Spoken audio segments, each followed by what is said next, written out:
नमस्कार मित्रों, आज हम बात करेंगे फिल्मी दुनिया के एक ऐसे गीतकार की जिन्होंने बड़े भावनात्मक गीत लिखे और उनके गीत इतने गीत लिखे कि जिनकी गिनती करना मुश्किल हो रही है फिल्मी दुनिया के लोगों को। कोई कहता 3,000, कोई कहता 4,000, कोई कहता 6,000।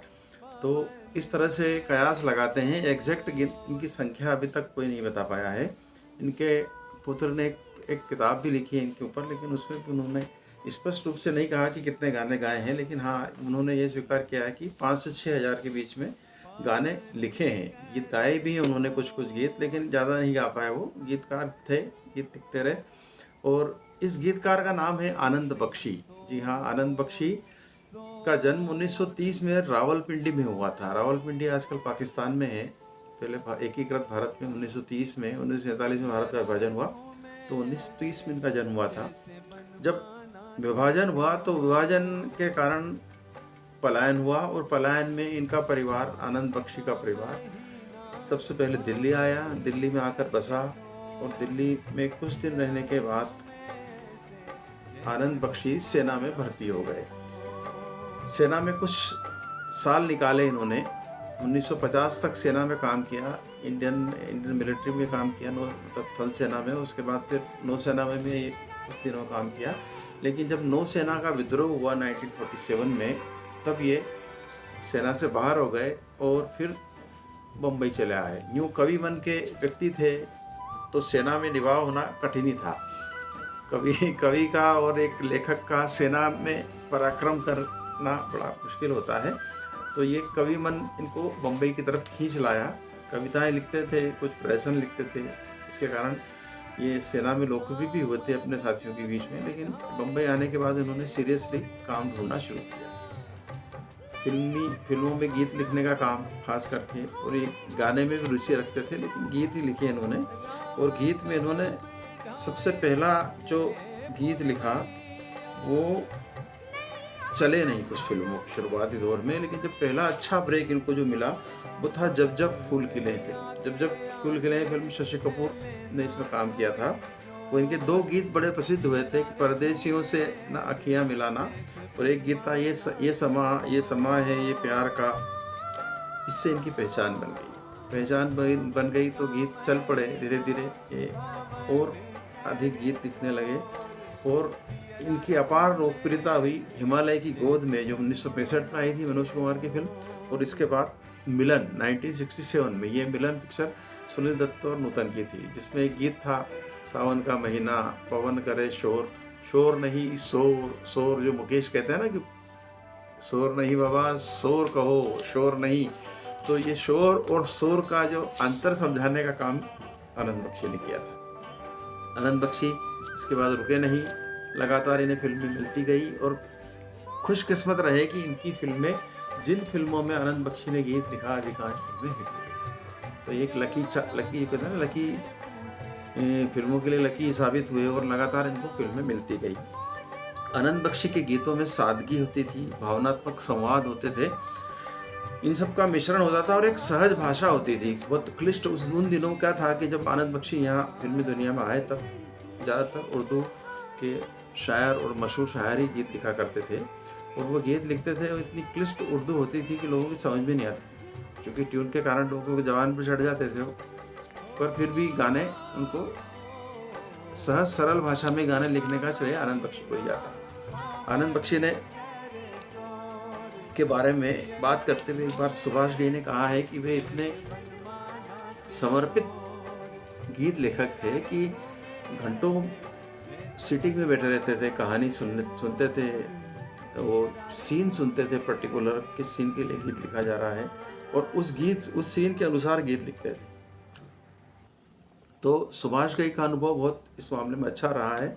और उन्होंने कहा है कि उनके गीत और संगीत के लोकप्रिय होने का कारण भी यही एक है कि उनके हर सीटिंग में संगीतकार बैठता था और गीतकार बैठता था। हालांकि आनंद बख्शी की तारीफ करते हुए कई प्रोड्यूसर और डायरेक्टरों ने कहा है कि कई बार वे फिल्मों में इतने अच्छे सुझाव दिया करते थे, जिससे कि सीन या तो बदल दिए जाते थे, या वो क्लाइमेक्स के सीन को बदल देते थे, या सीन में कुछ चेंज कर देते थे, और वो चेंज वाकई में फ़ायदेमंद सिद्ध होते थे फिल्म की लोकप्रियता या सफलता के लिए।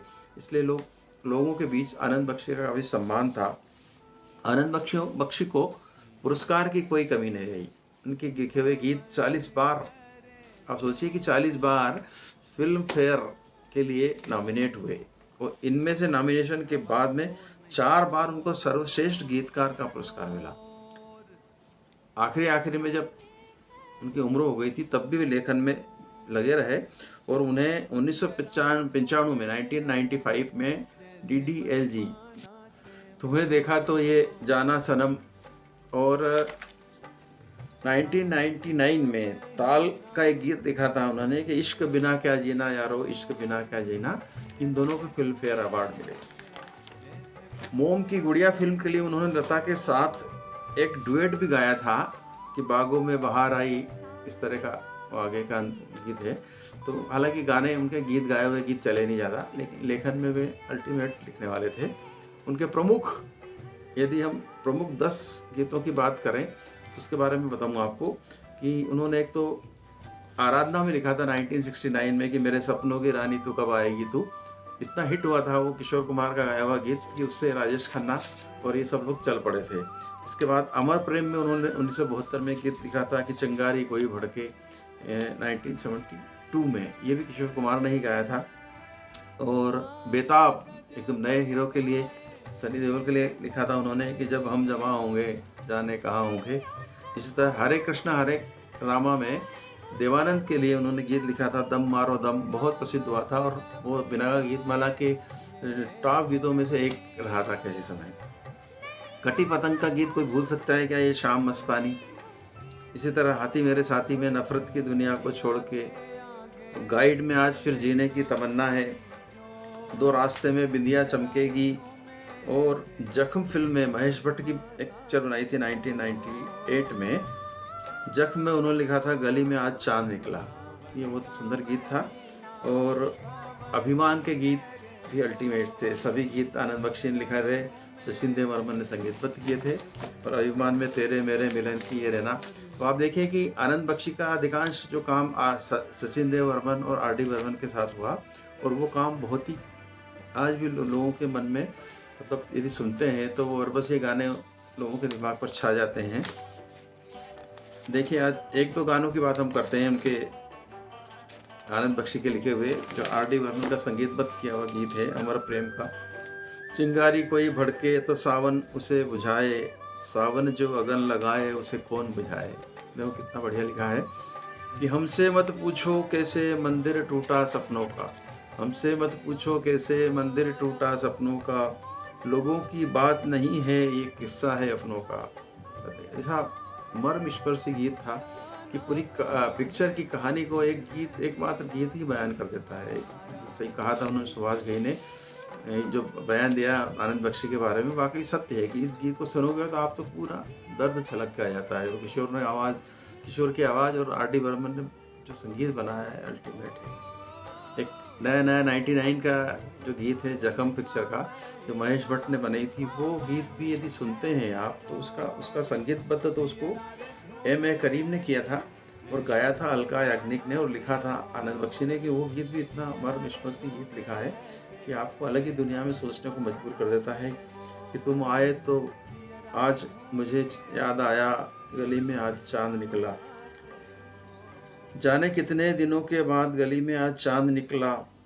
अंतरे में लिखते हैं कि आज की रात जो मैं सो जाती, खुलती आंख सुबह हो जाती, मैं तो हो जाती बस बर्बाद, गली में आज चांद निकला। वो ट्यून भी इतनी पीछा करती है आपका जब सुनते हैं। तो आगे लिखते हैं इसमें आनंद बख्शी की, मैंने तुमको आते देखा, अपनी जान को जाते देखा, जाने फिर क्या हुआ नहीं याद, गली में आज चांद निकला, तुम आए तो आया मुझे याद, गली में आज चांद।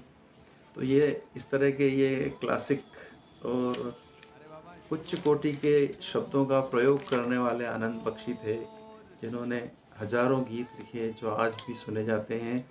अब आप देखिए कि साहित्य के, जिसको हम हिंदी साहित्य कहते हैं, उनके गीतों, गज़लों और कविताओं की अलमारियाँ भरी है, उनको कोई सुनने वाला नहीं है। और जो आनंद बख्शी जिन्होंने 6000 गीत लिखे हैं, कर्णप्रिय गीत हैं, जिनके जिनके गहन अर्थ हैं, वो सुनते हैं लोग, उसको गुनते भी हैं। फिर भी हमारा हिंदी साहित्य ऐसे लेखकों, ऐसे गीतकारों को कोई अपने साहित्यिक समाज स्वीकार नहीं करता है। ये विडंबना है, लेकिन चाहे जो हो, बड़े बड़े साहित्यकारों का आगे ये गीतकार जो फिल्मी, जिनको तुकबंदी करने वाला कहते हैं, बड़े बड़े प्रोफेसर हिंदी के, ये तुकबंदी आज भी छाई हुई है। आनंद बख्शी तो चले गए, लेकिन उनके गीत जब भी बजते हैं लोगों के मन में उनकी याद ताज़ा कर देते हैं। आज बस इतना ही। नमस्कार। हरिशंकर शर्मा।